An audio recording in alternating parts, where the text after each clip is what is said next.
Last conference may mga dito, mga flashes ka na kaya mong maging part ng rotation sa Ginebra. Do you think this performance ni triple-double na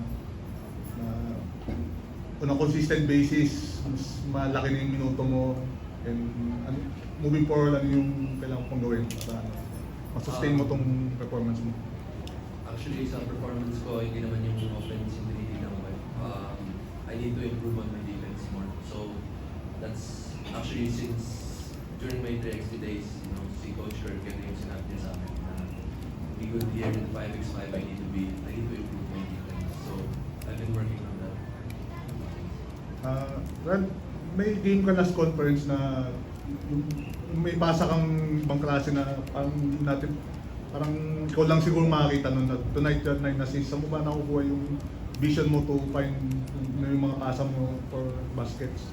Well, actually, big factor si Chris Ratty. He doesn't stop moving. So, lagi kami may flow sa offense. So, yun, nagtutulungan lang naman kami. And siguro tonight, nagkataon na ako yung madaming assist.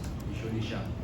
And minsan si Christian naman. So, I think that's what makes our team unpredictable na hindi lang one guy every game.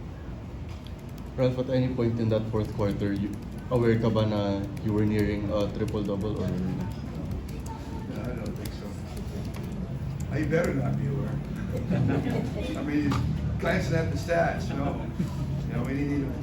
I think at that point you're really locked into the game, and I think you're always a little bit surprised when you look back and you look at the oh, I did that, or dang, I didn't do that, or But I think generally, I don't think, especially our guys, I don't think they're stats conscious.